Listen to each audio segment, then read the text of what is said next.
All right. So, welcome back from lunch. I hope you're all feeling, a little bit more zen from the wine already. I'm Beth. I'm going to be speaking to you about Zen and the art of code maintenance. I work at Ledger, where we make physical hardware and we make software for managing digital assets. It's a lot of fun, so if you want to talk to me afterwards about it, I'm more than happy to.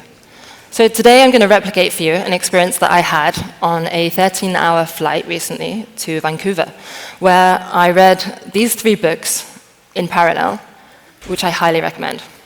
And during that flight, I realized that little diffs can make quite a big diff if they're done regularly and become, well, Zen habits, you might say.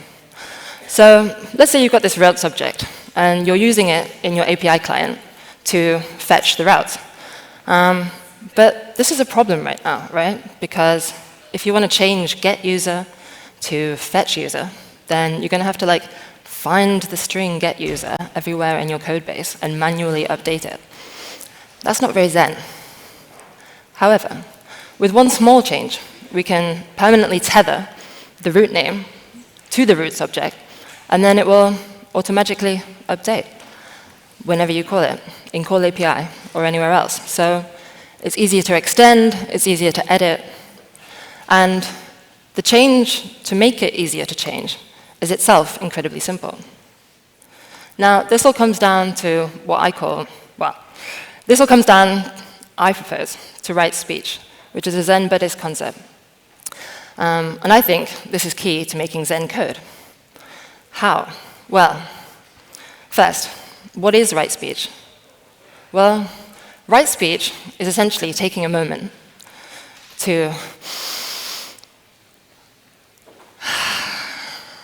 take a step back and look at things for how they really are. So, first, Zen speech does not lie. It is truthful. It also expresses understanding. And it's mindful. So, working backwards. What is mindfulness? Again, mindfulness is taking a step back, checking that you understand what's really going on. So the question I propose that you ask your code, and this is kind of the tool, the third, and, there's 3 tools. So if you ask your code, what is your purpose, then it helps make it a little bit more mindful. Let's go into an example. What does your purpose handle auth?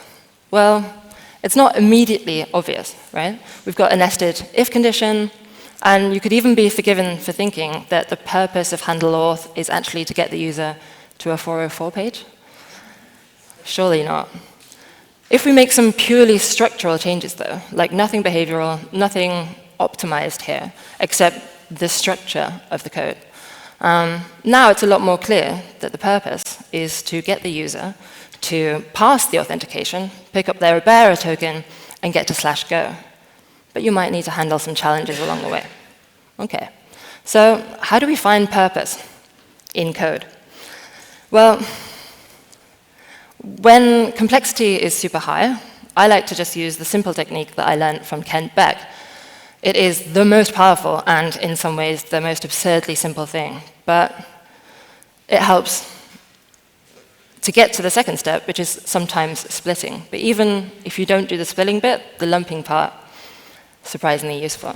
All right, so you're in the office, come across this bit of code. Okay, and then the product people say, can you add figs to that fruit salad making function? And you're like, maybe. But if we do take a moment to breathe, okay, so actually, there's only really 2 kinds of things going on here. Now, all I've done here is lump the code that's a bit related together. But suddenly we can see there's a condition where there's many fruit, there's one where there's 1 fruit, and then you're not really getting a fruit salad, you're actually just getting sliced fruit. And obviously, there's the sad scenario where you don't get any fruit salad at all. But this basically is how you do lumping, and it then if you want to split it out into a helper function that has got its own super clear purpose, that's much simpler. So ask, what is your purpose to your code? And it can become a little bit more mindful. So the second practical tool is about understanding, because Zen code expresses understanding. So what's the question? Well, do I understand you? Can anyone understand you well enough? And say you've got this banana weight displaying component, fairly straightforward, but product are telling you there's a bug. So you go and look at the code, it looks legit, can't really fault that. So now you're going to have to go and look at the inputs, right? Something must be wrong there. Okay, they're looking pretty suspicious. But at the moment, you can only speculate about why. Now, you're going to do some investigation. Maybe you have to speak to like the backend, maybe even the data providers that you're using. And then you finally get the missing information that you need, right? Once you've got that information, you can permanently aid future understanding by keeping it in the code. Keeping it so close to the code, in fact, that you embed it in the data model itself, right? In the actual structure of the data. So sometimes you just need to be explicit. Why do people not do this sometimes? And I promise you, this is a real scenario that happens quite often in my job, right? Like, data providers do not specify the unit. Why not? Maybe it feels a bit clunky. They've got various assumptions that they're using. But that's exactly what helper functions are for. But helper functions can only really be helpful at making your code more elegant if they have a true understanding of what's really going on. The second barrier to deep understanding that I've come across in code is what I call artificial sameness. So, a very simple example.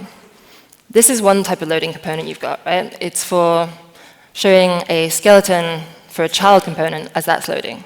The second kind is a full page loading spinner, which you use for when the entire page is loading.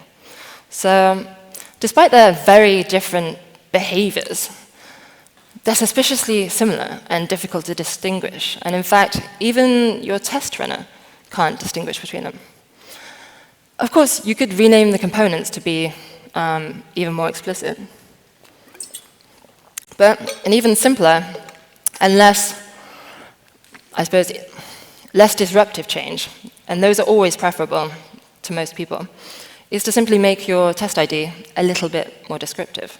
And so a very little diff can make a big diff to you, the other developers working in this code base, and even to your test runner. So the second question, do I understand you well enough, is a good tool for making understanding manifest, right? But what about the third one? Do not lie.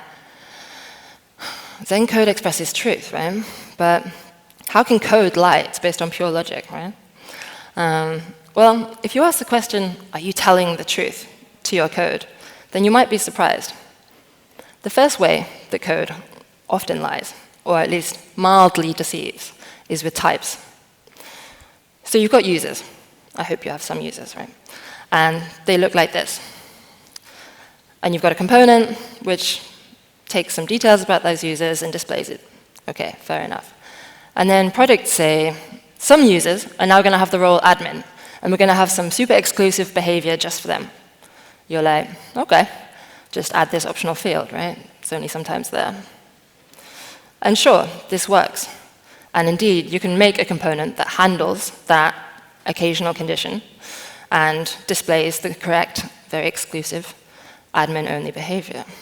But is that really true? In reality, admin users will always have the role admin, and users will never have the role admin. So there are two things actually there in the underlying ontology of your code. And as complexity increases, it becomes increasingly important to make the different thingness that's really going on explicit. So the benefits of this are not just abstract. In your IDE, which is probably where you live most of the time, the benefits are manifest just by hovering over. For example, in this first if block, now that we have the role admin, we know for sure that the thing that we're dealing with is admin user. So we haven't lost any information in that former example. But on that topic, the second way that types can be deceptive is by just being vague. Let's take this classic type, record string string. Now, it is useful. And indeed, it can be used here. It's not incorrect to do so. It's not untrue. But by doing this, we've lost information about the useful thing, useful information. Whereas we can still get a type if we instead cast it as a const. So when it's casted as a const, then the TypeScript compiler knows that it is a constant and read-only. And you can use the type of that const anywhere. And when you do this, you don't lose any information. So you don't deceive yourself about the true type of the thing. When you compare this type with string string, you can see it's a lot less informative. So the final way that our code can deceive us is when it manipulates data too early in the data layer. So, of course, we do a kind of reduction of data that happens, right? This is our product display. We only want to display name, description, and weight. It's got some limited set of props, and the data source is, of course, naturally a lot more complex. But if we look at this data source, we can see that there are actually two fields that could be weight. And by just, for convenience, using the same, well, the term weight, we've lost information again at some point in our data layer. And this basically means you end up in the network tab trying to understand what's really going on whilst you're debugging, and it's a nightmare. We've increased suffering. So the solution is ideally to find a way to tether your front-end types to your back-end types, which a few people here have mentioned already. If you can't, well, there's lots of tools for this, like OpenAPI TypeScript, which really needs some more maintainers, amongst others. But if you can't do that, you can at least call it the same thing. That would be the smallest diff, to give yourself a kind of shared domain model between the back end and the front end. And really, it's all about creating shared understanding. The final way that we can lie about data is basically just by giving components what they want, not what they need. So this data display takes a list of products, right? And it wants an array. It wants an array so badly that it can't even deal with it if it doesn't get an array. So we give it an array, no matter what. Well, perhaps we even initialize our data as an array before it even has a chance to become what it really is or isn't. And what is the problem here? Well, products is totally overloaded. It could mean error, it could mean loading, it could actually be an empty array, but we no longer have a way to know. And this stops suspense doing its job, error boundaries from doing their job, and ultimately, somebody's got to handle the truth, the real lack of products. And it can only do that if our code tells the truth. So Thich Nhat Hanh believes that basically the impact of our words ripple on long after we finish speaking. And this is because, well, just consider the example of like an insult or compliment that you might give to someone. The impact of that is felt long after you give it or receive it. I would say that our code is what we put out into the world, and the impact that it has on people can ripple on long after we've finished writing it. So I hope you might use these 3 questions in order to make code that's a little bit less painful to maintain. Thank you.